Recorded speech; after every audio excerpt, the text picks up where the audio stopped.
No siemandero, mordeczki moje kochane, z tej strony Borsuk i witam was w kolejnym filmie. Kochani, wygląda na to, że w końcu doczekaliśmy się nowości, na które czekaliśmy już od dawna od twórców Rogalika. 7 Days to Die 2.0 Storm's Brewing, czyli nadciąga burza, niesie za sobą szereg zmian, które mogą totalnie zmienić dotychczasowy sposób rozgrywki, a co za tym idzie, sposób, w jaki my mamy przetrwać w tym jakże nieprzyjaznym świecie opanowanym przez zombie. Twórcy mieli trochę obsuwy, jeśli tak to można nazwać, bo pierwotnie aktualizacja miała się pojawić już w czwartym kwartale 2024 roku, ale wiecie jak to jest. Lepiej poczekać na dopracowaną wersję niż dostać coś na szybko i potem walczyć z masą jakichś błędów i bugów. Planowo wersja eksperymentalna pojawi się na Steamie 15 kwietnia, no ale właśnie, to tylko plan. Jeśli pojawią się na przykład jakieś większe błędy, twórcy mogą przesunąć premierę, więc nie nastawiałbym się jakoś tak specjalnie na sztywno, ale miejmy nadzieję, że rzeczywiście 15 kwietnia dostaniemy tą wersję eksperymentalną na PC. A wersja stabilna? No, jeśli wszystko pójdzie zgodnie z planem, to początek maja i powinniśmy wszyscy już ogrywać nowe 2.0 Storm's Brewing. Czy warto czekać? Zaraz się przekonamy. No dobra, to teraz konkrety. Survival w 7 Days to Die nigdy nie był spacerem po parku, ale z tą najnowszą aktualizacją stanie się on dużo bardziej wymagający. Teraz każdy biom to realne zagrożenie, a my zaczniemy od najbardziej dusznego miejsca na całej mapie, czyli spalonego lasu.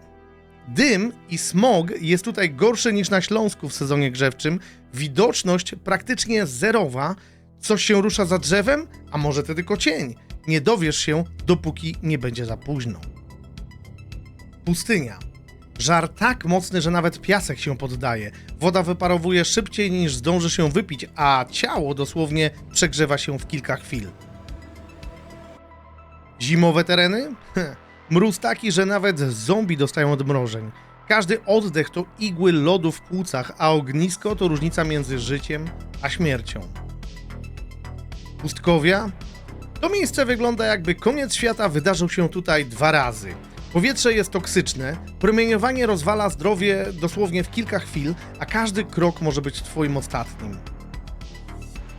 Jest jednak ratunek.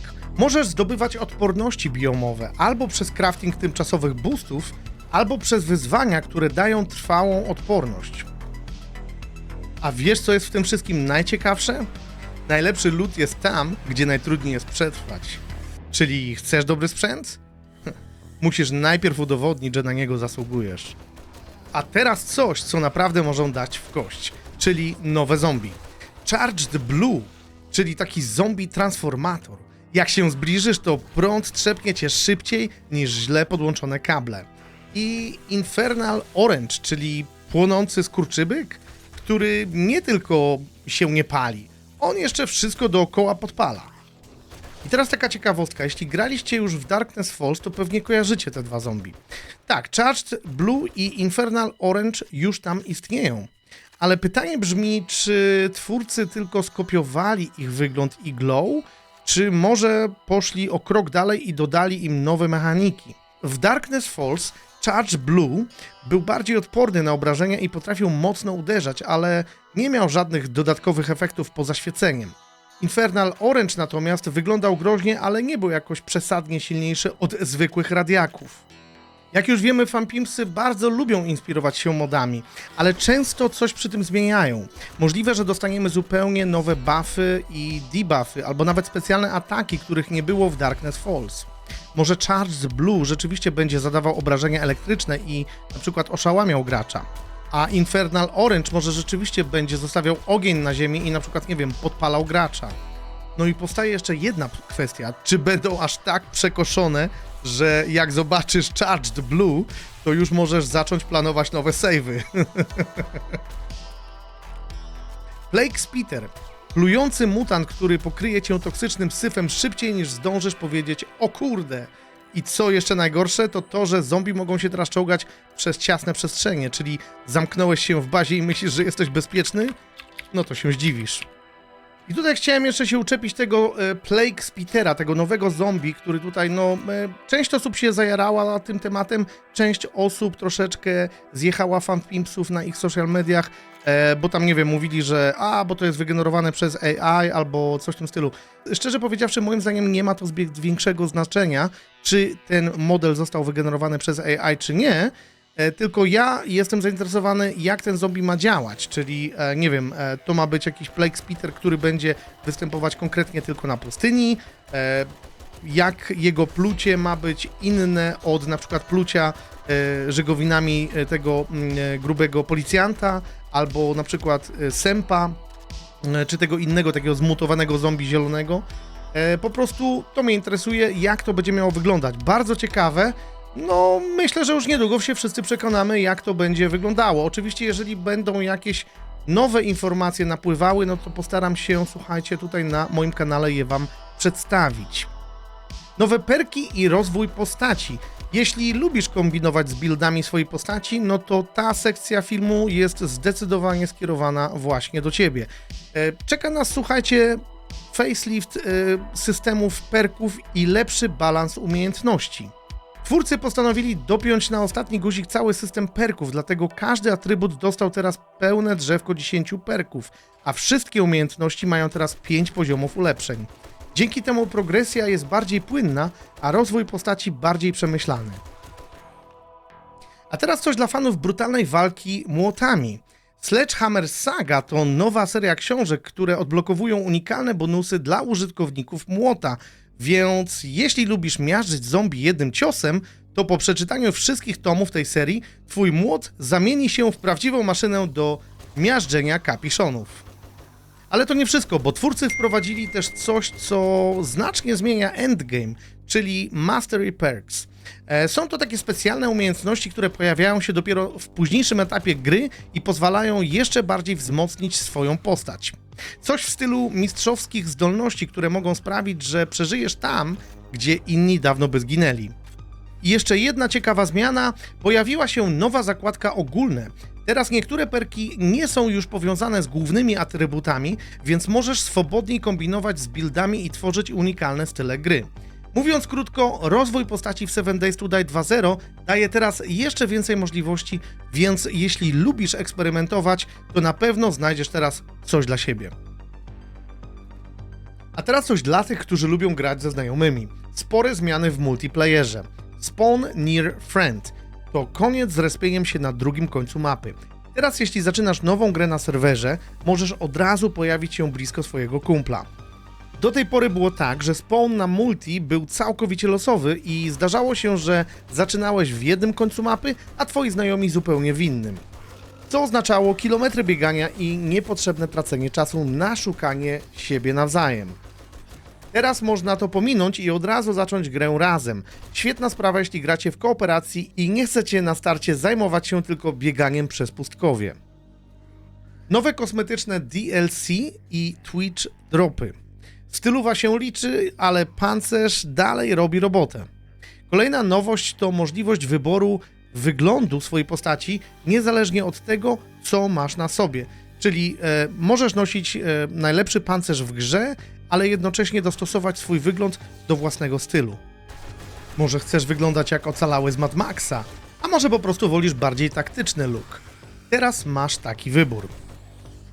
Dodatkowo twórcy zapowiedzieli nową serię Twitch dropów i kosmetycznych DLC, więc jeśli lubicie zbierać unikalne przedmioty i wyróżniać się na serwerze, to będzie taka opcja.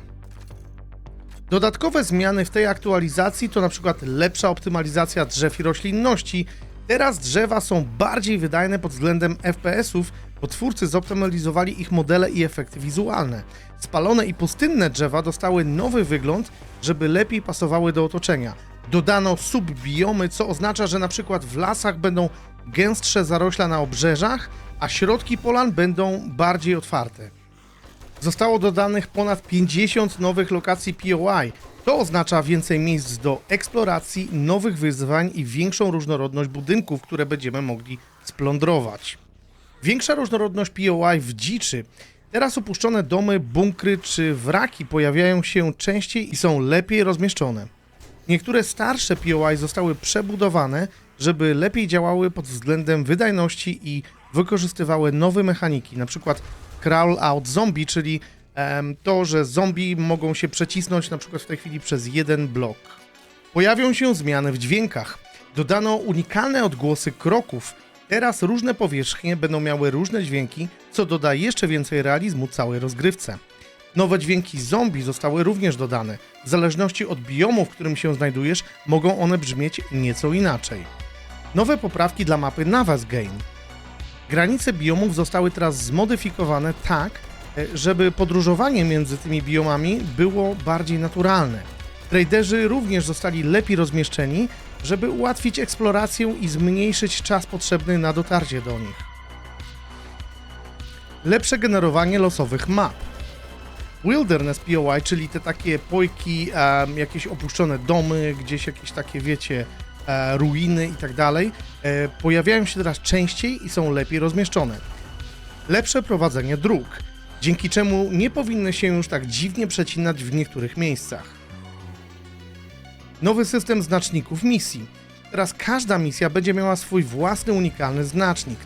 To pomoże w szybkim ogarnięciu, jaki typ zadania mamy do wykonania. Dodatkowo też chciałem zaznaczyć, że przykładowo jeśli chodzi o sam update Storm's Brewing i to, że na przykład na różnych biomach nasza postać będzie różnie reagować i nie od razu na przykład będziemy mogli sobie, nie wiem, wejść na pustynię, bo po prostu tam umrzemy bez odpowiedniego uprzedniego przygotowania, będzie można sobie wyłączyć i to jest tak zwany klasyczny jakby mode gry, że jeżeli komuś się nie podobają te zmiany z tymi biomami i tak dalej, to po prostu będzie mógł sobie je wyłączyć w opcjach gry. 7 Days to Die 2.0 Storm's Brewing to aktualizacja, która wnosi do gry naprawdę sporo nowości.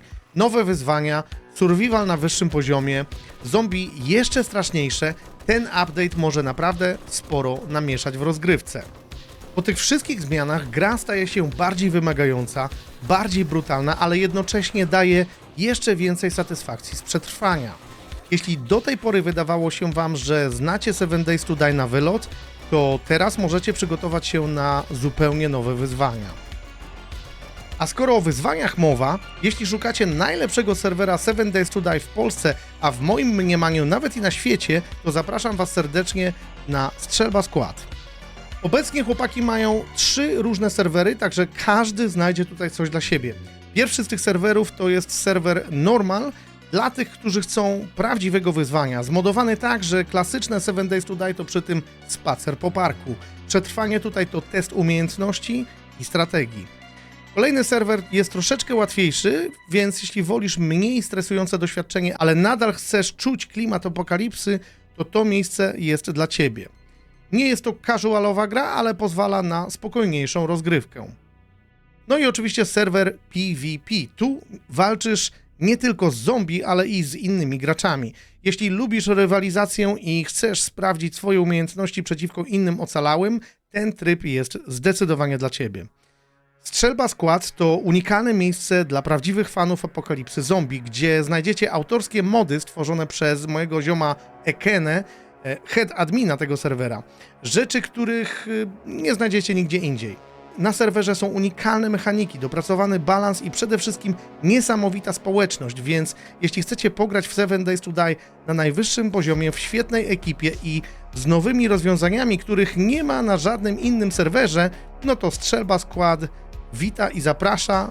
Link macie w opisie do ich serwera Discord, no i tam już stamtąd macie, że tak powiem, wszystkie informacje podane, jak trafić do nich na serwery.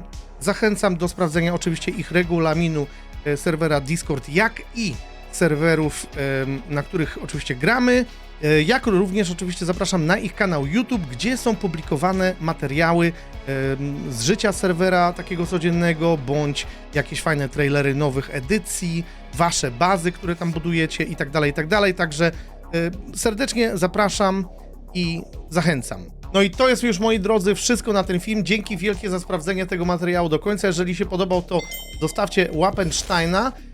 Dajcie znać koniecznie w komentarzach, która z tych nowości przypadła najbardziej wam do gustu. Zapraszam do subskrypcji mojego kanału, jak i do followka na Twitchu. Streamuję 3 razy w tygodniu, we wtorki, piątki i niedzielę, chyba że coś mi wypada.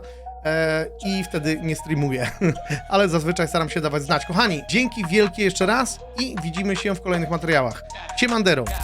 Ja, kurde blaszka, dzwonię do Staszka, odbiera Pietras, siema ziom, będzie robiona flaszka. Gęste dary mopsów w plecaku chowamy, niczym się nie zamartwiamy, bo wiem, że razem wszystko ogarniem. Na YouTube subskrybuj, na Twitchu obserwuj, bo inaczej Arlena usmaży ci jajka. Zombiaki za rogiem patrzą z ukradka.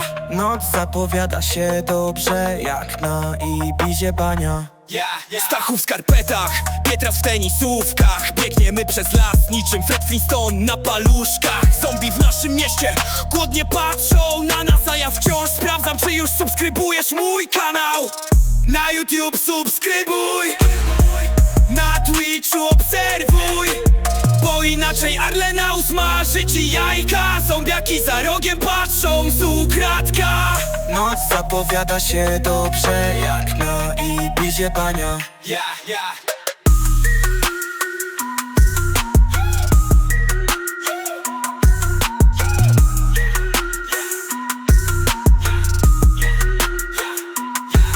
Gęste mroki nocy, krew na liściach drzew, Staszka kompas głupi prowadzi nas na lęk. Butelek brzdęk, Ekene znów dopieszcza mody. Już słychać jak krzykaczki wydzierają swoje mordy. Szybki łyk bociana, bo zaraz ruszą na nas nieumarłe hordy. Na YouTube subskrybuj, na Twitchu obserwuj, bo inaczej Arlena usmaży ci jajka. Zombiaki za rogiem patrzą z ukradka. Noc zapowiada się dobrze, jak na Ibizie bania.